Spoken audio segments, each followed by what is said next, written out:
Metro ಪ್ರಯಾಣಿಕರಿಗೆ ಕೊನೆಗೂ good news ಸಿಕ್ಕಿದೆ. ಇಂದಿನಿಂದ ಮೆಟ್ರೋ ದರ ಪರಿಷ್ಕರಣೆ ಆಗುತ್ತೋ ಇಲ್ವೋ ಎಂಬ ಗೊಂದಲಕ್ಕೆ ತೆರೆ ಬಿದ್ದಿದೆ. ಮೆಟ್ರೋ ದರ ಏರಿಕೆಯನ್ನ ಬಿಎಂಆರ್ಸಿಎಲ್ ಕೈಬಿಟ್ಟಿದೆ. ತೀವ್ರ ವಿರೋಧದ ಬೆನ್ನಲ್ಲೇ ಟಿಕೆಟ್ ದರ ಹೆಚ್ಚಿಸದಂತೆ ಕೇಂದ್ರ ಸೂಚನೆ ಕೊಟ್ಟಿತ್ತು. ಅದರಂತೆ ಮೆಟ್ರೋ ದರ ಹೆಚ್ಚಳ ಇಲ್ಲ ಅಂತ ಬಿಎಂಆರ್ಸಿಎಲ್ ಪ್ರಕಟಣೆ ಹೊರಡಿಸಿದೆ. ಆದರೆ ಮುಂದಿನ ದಿನಗಳಲ್ಲಿ ಬೆಲೆ ಏರಿಸೋದು ಫಿಕ್ಸ್ ಅಂತೆ. ಈ ಸಂಬಂಧ ಇಂದು ನಿರ್ದೇಶಕರ ಮಂಡಳಿ ಜೊತೆ ಸಭೆ ನಡೆಸಲಿದೆ ಬಿಎಂಆರ್ಸಿಎಲ್. ಮೆಟ್ರೋ ಟಿಕೆಟ್ ದರ ಹೆಚ್ಚಳದ ನಿರ್ಧಾರಕ್ಕೆ ಬಿಎಂಆರ್ಸಿಎಲ್ ತಾತ್ಕಾಲಿಕ ತಡೆ ನೀಡಿದೆ. ಈ ಬಗ್ಗೆ ಎಕ್ಸ್ನಲ್ಲಿ ಸಂಸದ ತೇಜಸ್ವಿ ಸೂರ್ಯ ಪ್ರತಿಕ್ರಿಯೆ ಕೊಟ್ಟಿದ್ದಾರೆ. 1 ವರ್ಷಕ್ಕೂ ಹೆಚ್ಚು ಕಾಲ ಈ ಅನ್ಯಾಯಕರ ಹೆಚ್ಚಳವನ್ನ ನಿರಂತರವಾಗಿ ವಿರೋಧಿಸಿದ್ದೆ. ಬೆಂಗಳೂರು ಜನತೆಗೆ ಇದು ಒಂದು ಜಯವಾಗಿದೆ. ಕೇಂದ್ರ ನಗರ ವ್ಯವಹಾರಗಳ ಸಚಿವ ಮನೋಹರ್ ಲಾಲ್ ಖಟ್ಟರ್ ಹಾಗೂ ಭಾರತ ಸರ್ಕಾರಕ್ಕೆ ನಾನು ಹೃತ್ಪೂರ್ವಕ ಧನ್ಯವಾದಗಳನ್ನು ತಿಳಿಸ್ತೀನಿ ಅಂತ ಪೋಸ್ಟ್ ಹಾಕಿದ್ದಾರೆ. ಮೆಟ್ರೋ ದರ ಏರಿಕೆ ಖಂಡಿಸಿ ಸಂಸದ Tejasvi Surya R V road metro ನಿಲ್ದಾಣದಲ್ಲಿ ಪ್ರತಿಭಟನೆಗೆ ಪ್ಲಾನ್ ಮಾಡಿದ್ರು. ಈ ಹಿನ್ನೆಲೆಯಲ್ಲಿ ಸಂಸದ ತೇಜಸ್ವಿ ಸೂರ್ಯಗೆ ಜಯನಗರ ಪೊಲೀಸರು ನೋಟಿಸ್ ಅನ್ನು ಕೊಟ್ಟಿದ್ರು. ಫ್ರೀಡಂ ಪಾರ್ಕ್ ಹೊರತುಪಡಿಸಿ ಎಲ್ಲಿಯೂ ಪ್ರತಿಭಟನೆಗೆ ಅವಕಾಶ ಇಲ್ಲ.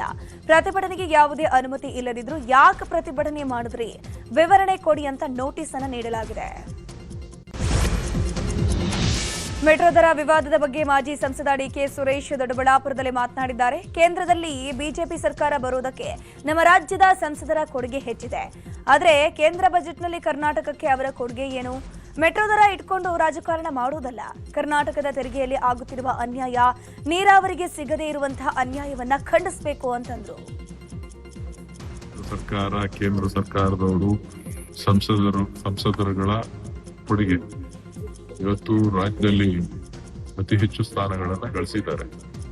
ಬಹುಶಃ ಬಜೆಟ್ ನಲ್ಲಿ ಕರ್ನಾಟಕಕ್ಕೆ ಅವರ ಕೊಡುಗೆ ಏನು ಅನ್ನೋದನ್ನ ಹೇಳಬೇಕೆ ಹೊರತು ಸುಮ್ಮನೆ ಅನಾವಶ್ಯಕವಾದಂತಹ ವಿಚಾರಗಳನ್ನ ಮೆಟ್ರೋ ದರ ಸಂಬಂಧಪಟ್ಟಿದ್ದು ಇವ್ರು ಸಂಬಂಧಪಟ್ಟಿದ್ದು ನಮ್ಗೆ ಸಂಬಂಧಪಟ್ಟಿದ್ದಲ್ಲ. ಅದು ಬೋರ್ಡ್ ಇದೆ, ಆ ಬೋರ್ಡ್ ತೀರ್ಮಾನ ಮಾಡಿ ಮೆಟ್ರೋ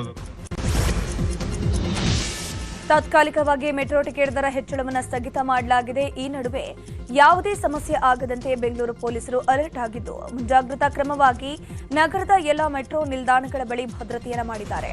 ವಾಟಾಳ್ ನಾಗರಾಜ್ ಸೇರಿದಂತೆ ಕೆಲ ಸಂಘಟನೆಯವರಿಂದ ಪ್ರತಿಭಟನೆಯ ಕರೆ ನೀಡಲಾಗಿದೆ. ಈ ಹಿನ್ನೆಲೆಯಲ್ಲಿ ಪ್ರಯಾಣಿಕರಿಗೆ ಯಾವುದೇ ಸಮಸ್ಯೆಗಳು ಆಗದಂತೆ ಬಂದೋಬಸ್ತ್ ಮಾಡಿಕೊಳ್ಳೋಕೆ ಕಮಿಷನರ್ ಸೂಚನೆ ಕೊಟ್ಟಿದ್ದಾರೆ. ಬಿಜೆಪಿಯ ರಾಜ್ಯಾಧ್ಯಕ್ಷ ಸ್ಥಾನಕ್ಕಾಗಿ ವಿ ಸೋಮಣ್ಣ ಸದ್ದಿಲ್ಲದೆ ಕಸರತ್ತು ನಡೆಸಿದ್ದಾರೆ. ಬಿಜೆಪಿ ರಾಜ್ಯಾಧ್ಯಕ್ಷರ ಸ್ಥಾನದ ಬಗ್ಗೆ ಹೈಕಮಾಂಡ್ ನಾಯಕರು ತೀರ್ಮಾನ ಮಾಡ್ತಾರೆ ಅಂತ ಸೋಮಣ್ಣ ಹೇಳಿದ್ದಾರೆ. ಇನ್ನು ದೆಹಲಿಯಲ್ಲಿ ಅಧ್ಯಕ್ಷ ಸ್ಥಾನ ಪಡೆಯೋಕೆ ಪ್ರಯತ್ನಿಸುತ್ತಿರುವಂತಹ ಸೋಮಣ್ಣ ರಾಷ್ಟ್ರೀಯ ಅಧ್ಯಕ್ಷರ ನಿತಿನ್ ನಭೀನ್ರನ್ನ ಭೇಟಿಯಾಗಿ ಶುಭ ಕೋರಿದ್ದಾರೆ. ರಾಜ್ಯ ಮಟ್ಟದ ನಾಯಕರನ್ನ ವಿಶ್ವಾಸಕ್ಕೆ ತೆಗೆದುಕೊಳ್ಳುವ ತಂತ್ರ ರೂಪಿಸಿದ್ದಾರೆ. ವ್ಯಕ್ತಿಗಿಂತ ಪಕ್ಷ ದೊಡ್ಡದು, ಬಲಿಷ್ಠವಾಗಿ ಹೈಕಮಾಂಡ್ ಇದೆ. ಆ ಬಗ್ಗೆ ವರಿಷ್ಠರು ನಿರ್ಧಾರ ಮಾಡ್ತಾರೆ ಅನ್ನೋ ಮೂಲಕ ಅಧ್ಯಕ್ಷ ಸ್ಥಾನಕ್ಕೆ ಆಕಾಂಕ್ಷಿ ಅಂತ ಪರೋಕ್ಷವಾಗಿ ಹೇಳಿದ್ದಾರೆ. ಮಹದಾಯಿ ವಿಚಾರದಲ್ಲಿ ಕೇಂದ್ರ ಸರ್ಕಾರ ಸುಳ್ಳು ಹೇಳುತ್ತಲೇ ಇದೆ ಅಂತ ಹುಬ್ಬಳ್ಳಿಯಲ್ಲಿ ಸಿಎಂ ಸಿದ್ದರಾಮಯ್ಯ ವಾಗ್ದಾಳಿ ನಡೆಸಿದ್ದಾರೆ. ಕೇಂದ್ರ ಸರ್ಕಾರದ ವಿಳಂಬ ನೀತಿಯಿಂದಾಗಿ ಕಳಸಾ ಬಂಡೂರಿ ಯೋಜನೆ ನಿಂತು ಹೋಗಿದೆ. 2018ರಲ್ಲಿ ಸುಪ್ರೀಂ ಕೋರ್ಟ್ ಆದೇಶ ಕೊಟ್ಟಿದೆ. 1100 ಕೋಟಿ ರೂಪಾಯಿ ಅಂದಾಜು ವೆಚ್ಚ ಮಾಡಿ ಟೆಂಡರ್ ಕೂಡ ಕೊಟ್ಟಿದ್ದೀವಿ. ಇನ್ನು ಅನುಮತಿ ಕೊಟ್ಟರೆ ತಕ್ಷಣ ಕೆಲಸವನ್ನ ಮಾಡ್ತೀವಿ. ರಾಜ್ಯ ಸರ್ಕಾರದ ಕಾರಣಕ್ಕೆ ನಿಂತು ಹೋಗಿದೆ ಅಂತ ಜೋಶಿ ಹೇಳ್ತಿದ್ದಾರೆ. ಆದರೆ ಪ್ರಹ್ಲಾದ್ ಜೋಶಿ ಯಾಕೆ ಸುಳ್ಳು ಹೇಳ್ತೀರಿ ಅಂತ ಸಿಎಂ ಸಿದ್ದರಾಮಯ್ಯ ಪ್ರಶ್ನೆಯನ್ನ ಮಾಡಿದ್ರು. ವಿಬಿಜಿ ರಾಮ್ಜಿ ಯೋಜನೆಯಲ್ಲಿ ರಾಮನಿಲ್ಲ ಅಂತ ಹುಬ್ಬಳ್ಳಿಯಲ್ಲಿ ಸಿಎಂ ಸಿದ್ದರಾಮಯ್ಯ ಹೇಳಿಕೆ ಕೊಟ್ಟಿದ್ದಾರೆ. ಬಿಜೆಪಿಯವರು ರಾಮನ ಮೇಲಿನ ಪ್ರೀತಿಯಿಂದ ಈ ಹೆಸರನ್ನ ಇಟ್ಟಿಲ್ಲ, ತೋರಿಕೆಗಾಗಿ ರಾಮನ ಹೆಸರು ಬಂದಿದೆಯಷ್ಟೇ. ನನ್ನ ಹೆಸರು ಸಿದ್ದರಾಮ ಅಲ್ವಾ, ರಾಮನೂ ಇದ್ದಾನೆ, ಸಿದ್ದನೂ ಇದ್ದಾನೆ ಅಂತಂದ್ರು. ಇನ್ನು ನರೇಗಾ ಮರುಸ್ಥಾಪನೆಗೆ ನಾವು ಹೋರಾಟ ಮಾಡ್ತೀವಿ ಅಂತ ಸಿಎಂ ಸಿದ್ದರಾಮಯ್ಯ ಹೇಳಿದ್ದಾರೆ. ಕುರುಬ ಸಮುದಾಯವನ್ನ ಎಸ್ಟಿ ಸಮುದಾಯಕ್ಕೆ ಸೇರಿಸೋಕೆ ವಿರೋಧವಿಲ್ಲ. ಆದರೆ ಎಸ್ಟಿ ಸಮುದಾಯಕ್ಕೆ ಸೇರ್ಪಡೆಗೂ ಮುನ್ನ ಒಬಿಸಿಯಲ್ಲಿರುವ ಕುರುಬ ಮೀಸಲಾತಿ ತೆಗೆದುಕೊಂಡು ಬರಲಿ ಅಂತ ಮಾಜಿ ಸಂಸದ ಬಿಎಸ್ ಉಗ್ರಪ್ಪ ಹೇಳಿದ್ದಾರೆ. ಕೋಲಾರ ಜಿಲ್ಲಾ ವಾಲ್ಮೀಕಿ ಸಮಾಜದ ನಾಯಕರೊಂದಿಗೆ ಸುದ್ದಿಗೋಷ್ಠಿಯಲ್ಲಿ ಮಾತನಾಡಿದ ಅವರು, ಸ್ವತಂತ್ರ ಬಂದು ಇಷ್ಟು ವರ್ಷಗಳಾದರೂ ಕೂಡ ಎಸ್ಟಿ ಸಮಾಜ ಮೀಸಲಾತಿಗಾಗಿ ಹೋರಾಡ್ತಾನೆ ಇದೆ. ಆದರೆ ಅಧಿಕಾರದಲ್ಲಿರುವಂತಹ ಎಲ್ಲ ರಾಜಕೀಯ ಪಕ್ಷಗಳು ನಮ್ಮನ್ನ ಕಡೆಗಣಿಸಿದೆ ಅಂತಂದ್ರು. ರಾಯಚೂರಿನಲ್ಲಿ ಸಿಎಂ ಸಿದ್ದರಾಮಯ್ಯ ತೆರಳುತ್ತಿದ್ದ ಹೆಲಿಕಾಪ್ಟರ್ ದಿಕ್ಕು ತಪ್ಪಿದ ಘಟನೆ ನಡೆದು ಹೋಗಿದೆ. ಲಿಂಗಸಗೂರಿನಲ್ಲಿ ನಿಗದಿಯಾಗಿದ್ದ ಹೆಲಿಪ್ಯಾಡ್ನಲ್ಲಿ ಲ್ಯಾಂಡಿಂಗ್ ಆಗೋ ಬದಲು ಮತ್ತೊಂದು ಹೆಲಿಪ್ಯಾಡ್ನಲ್ಲಿ ಹೆಲಿಕಾಪ್ಟರ್ ಇಳಿದಿದೆ. ಮಾಜಿ ಸಚಿವ ಅಮರೇಗೌಡ ಪಾಟೀಲ ಬಯ್ಯಾಪುರ ಅವರ ಮೊಮ್ಮಗನ ಮದುವೆಗೆ ಸಿಎಂ ಸಿದ್ದರಾಮಯ್ಯ ಭೇಟಿ ನೀಡಿದಾಗ ಈ ಘಟನೆ ನಡೆದಿದೆ. ಇನ್ನು ಸಿಎಂ ಲ್ಯಾಂಡ್ ಆದ ಬಳಿಕ ಸತೀಶ್ ಹೆಲಿಕಾಪ್ಟರ್ ಲ್ಯಾಂಡಿಂಗ್ ಆಗಿದ್ದು ಒಂದೇ ಕಂಪನಿ ಹೆಲಿಕಾಪ್ಟರ್ ಆದ ಕಾರಣಕ್ಕೆ ಪೈಲಟ್ಗೆ ಗೊಂದಲ ಉಂಟಾಗಿದೆ ಎನ್ನಲಾಗಿದೆ. ಲಘು ವಿಮಾನವೊಂದು ಪತನವಾಗಿರುವ ಘಟನೆ ವಿಜಯಪುರ ಜಿಲ್ಲೆ ಬಬಲೇಶ್ವರ ತಾಲೂಕಿನ ಮಂಗಳೂರು ಗ್ರಾಮದ ಬಳಿ ನಡೆದಿದೆ. ಕಲಬುರಗಿಯಿಂದ ಬೆಳಗಾವಿಗೆ ವಿಮಾನದಲ್ಲಿ ಹೋಗ್ತಿದ್ದ ವೇಳೆ ಅವಘಡ ಸಂಭವಿಸಿದ್ದು, ಘಟನೆಯಲ್ಲಿ ಒಬ್ಬರಿಗೆ ಗಾಯಗಳಾಗಿದ್ದು, ಸ್ಥಳಕ್ಕೆ ಬಬಲೇಶ್ವರ ಪೊಲೀಸರು ಭೇಟಿ ನೀಡಿ ಪರಿಶೀಲನೆ ಮಾಡಿದ್ದಾರೆ. ಇನ್ನು ರೆಡ್ ಬರ್ನ್ ಕಂಪನಿಯ 172 ಟ್ಯಾಂಗೋ ಚಾರ್ಲಿ ಎಂಬ ಪ್ರೈವೇಟ್ ಜೆಟ್ ವಿಮಾನ ಪತನವಾಗಿದೆ ಎನ್ನಲಾಗಿದೆ. ಇನ್ನು ಘಟನಾ ಸ್ಥಳಕ್ಕೆ ಎಸ್ಪಿ ಲಕ್ಷ್ಮಣ್ ನಿಂಬರಗಿ ಭೇಟಿ ನೀಡಿ ಪರಿಶೀಲನೆ ಮಾಡಿದ್ದಾರೆ. ಮಹಿಳಾ ಅಧಿಕಾರಿ ಮನೆಯಲ್ಲಿ ರಹಸ್ಯ ಕ್ಯಾಮೆರಾ ಪ್ರಕರಣಕ್ಕೆ ಮತ್ತೊಂದು ಟ್ವಿಸ್ಟ್ ಸಿಕ್ಕಿದೆ. ಬ್ಲಾಕ್ ಮೇಲ್ಗೆ ಸಾಥ್ ಕೊಟ್ಟ ಮತ್ತೊಬ್ಬ ಅಧಿಕಾರಿಯನ್ನ ಬಂಧಿಸಲಾಗಿದೆ.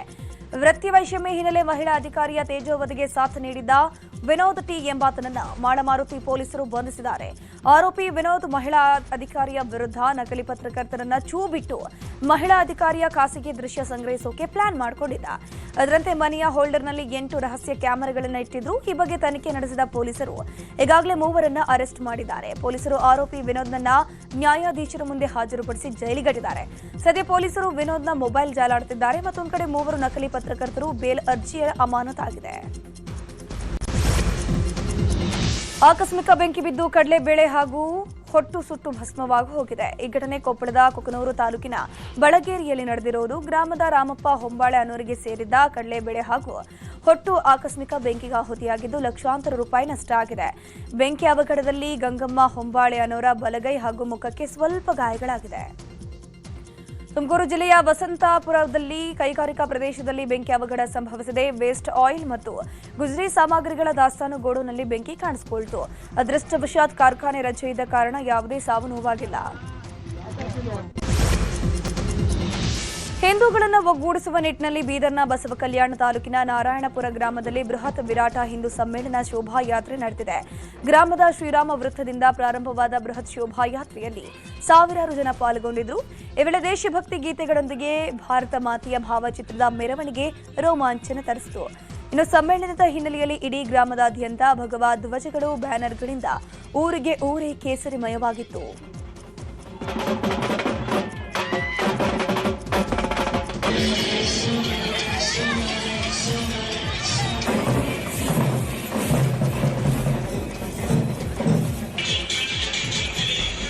ಈ ರೀತಿ ಜನಗಳನ್ನ ಸೇರಿಸಿ ನನ್ನ ಮುಂದಿನ ಜವಾಬ್ದಾರಿ ಏನು ಅಂತ ಆವಾಡಿಗರ ದೇಶ.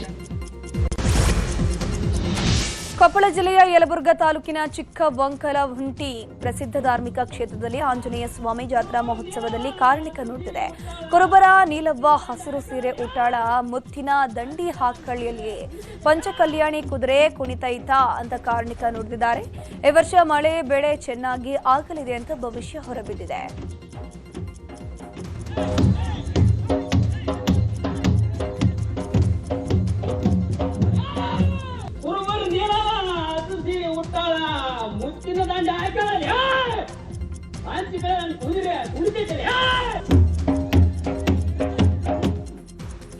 ಇನ್ನು ಚಿಕ್ಕಬಳ್ಳಾಪುರದ ಗುಡಿಬಂಡೆ ತಾಲೂಕಿನ ಯಲ್ಲೋಡು ಕ್ಷೇತ್ರದ ಯಲ್ಲೋಡು ಆದಿನಾರಾಯಣ ಸ್ವಾಮಿ ರಥೋತ್ಸವ ನಡೆದಿದೆ.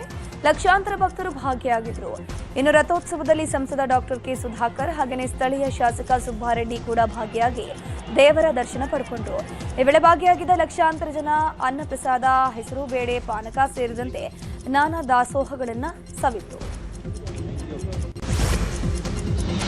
ಬಂಡೀಪುರದಲ್ಲಿ ಇಂದಿನಿಂದ 3 ದಿನಗಳ ಕಾಲ ವನ್ಯಜೀವಿ ಸಂರಕ್ಷಣೆ ಹಾಗೂ ನಿರ್ವಹಣೆ ಬಗ್ಗೆ ಅಂತಾರಾಷ್ಟ್ರೀಯ ಬಿಗ್ ಕ್ಯಾಟ್ ಅಲಯನ್ಸ್ ಶೃಂಗಸಭೆ ಹಾಗೂ ಕಾರ್ಯಾಗಾರ ಆಯೋಜನೆ ಮಾಡಲಾಗಿದೆ. ಕಾರ್ಯಕ್ರಮದಲ್ಲಿ 23 ದೇಶಗಳ ಪ್ರತಿನಿಧಿಗಳು, ಅರಣ್ಯಾಧಿಕಾರಿಗಳು ಹಾಗೂ ವನ್ಯಜೀವಿ ತಜ್ಞರು ಭಾಗವಹಿಸಲಿದ್ದಾರೆ. ಕಾರ್ಯಾಗಾರದಲ್ಲಿ ಹುಲಿ, ಚಿರತೆ, ಸಿಂಹ ಸೇರಿದಂತೆ 7 ಪ್ರಮುಖ ದೊಡ್ಡ ಬೆಕ್ಕು ಜಾತಿಯ ಪ್ರಾಣಿಗಳ ಸಂರಕ್ಷಣೆ, ಜೀವ ವೈವಿಧ್ಯತೆ, ಸಮುದಾಯಗಳ ಒಳಗೊಳ್ಳುವಿಕೆ ಹಾಗೂ ಮಾನವ ವನ್ಯಜೀವಿ ಸಂಘರ್ಷ ನಿಯಂತ್ರಣ ಹಾಗೂ ಸಂರಕ್ಷಣಾ ವಿಧಾನ ಕುರಿತಂತೆ ವಿಚಾರ ವಿನಿಮಯ ನಡೆಯಲಿದೆ. ಬೆಂಗಳೂರು ದಕ್ಷಿಣ ಜಿಲ್ಲೆಯ ರಾಮನಗರದ ಜಾನಪದ ಲೋಕದಲ್ಲಿ 2 ದಿನಗಳ ಕಾಲ ವಿದ್ಯಾರ್ಥಿ ಜಾನಪದ ಲೋಕೋತ್ಸವ ನಡೆಯುತ್ತಾ ಇದೆ. ಕಾರ್ಯಕ್ರಮದಲ್ಲಿ ಸಚಿವ ರಾಮಲಿಂಗಾರೆಡ್ಡಿ ಭಾಗವಹಿಸಿದ್ರು. ಈ ವೇಳೆ ಜಾನಪದ ಸಾಧಕರಿಗೆ ಸಚಿವರು ಸನ್ಮಾನಿಸಿದ್ರು.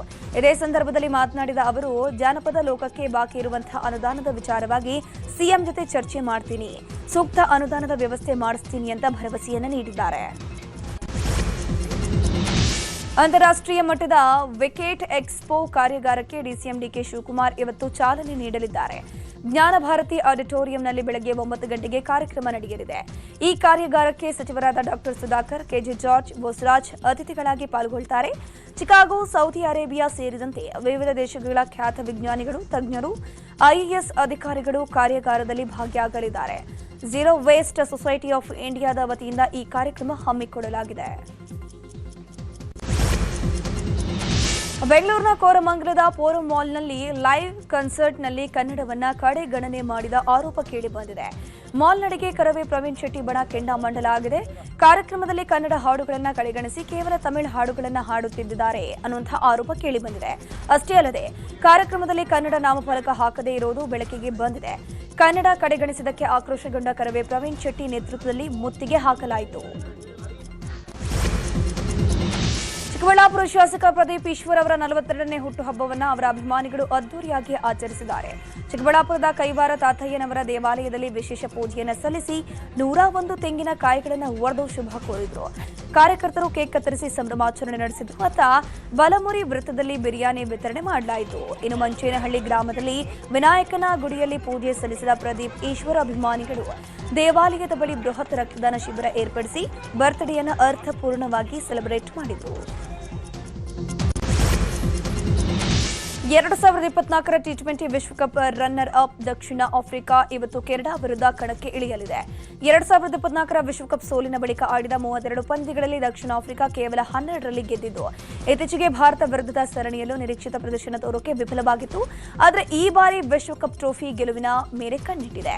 ಇಂದು ಮಾತ್ರ 2 ಪಂದ್ಯಗಳು ನಡೆಯಲಿದ್ದು, ಇಟಲಿ ತಂಡ ವಿಶ್ವಕಪ್ನಲ್ಲಿ ತನ್ನ ಚೊಚ್ಚಲ ಪಂದ್ಯವನ್ನು ಆಡಲಿದ್ದು, ಸ್ಕಾಟ್ಲೆಂಡ್ ವಿರುದ್ಧ ಕಣಕ್ಕೆ ಇಳಿಯಲಿದೆ. ಜಿಂಬಾಬ್ವೆ ಹಾಗೂ ಒಮನ್ ಕೂಡ ಮುಖಾಮುಖಿಯಾಗಲಿವೆ. 20 ವಿಶ್ವಕಪ್ ಪಂದ್ಯವನ್ನ ಭಾರತ ವಿರುದ್ಧ ಬಹಿಷ್ಕರಿಸುವುದಾಗಿ ಹೇಳಿದ್ದ ಪಿಸಿಬಿ ಈಗ ಯೂಟರ್ನ್ ಹೊಡೆದಿದೆ. ತನ್ನ ನಿರ್ಧಾರವನ್ನ ಮರು ಪರಿಶೀಲನೆ ಮಾಡುವುದಕ್ಕಾಗಿ ಪಾಕಿಸ್ತಾನ ಕ್ರಿಕೆಟ್ ಮಂಡಳಿ ಐಸಿಸಿ ಮುಂದೆ 3 ಷರತ್ತು ವಿಧಿಸಿದೆ. ಐಸಿಸಿ ನೀಡುವ ವಾರ್ಷಿಕ 344 ಕೋಟಿ ರೂಪಾಯಿ ಅನುದಾನವನ್ನು ಹೆಚ್ಚಳ ಮಾಡಬೇಕು, ಪಾಕ್ ಜೊತೆ ದ್ವಿಪಕ್ಷೀಯ ಸರಣಿ ಪುನರಾರಂಭಿಸೋಕೆ ಬಿಸಿಸಿಐ ಮನವೊಲಿಸಬೇಕು ಮತ್ತು ಭಾರತೀಯ ಆಟಗಾರರು ಪಾಕಿಸ್ತಾನ ಆಟಗಾರರಿಗೆ ಶೇಕ್ ಹ್ಯಾಂಡ್ ಮಾಡಬೇಕು ಅಂತ ಕಂಡೀಷನ್ ಅನ್ನು ಹಾಕಿದೆ.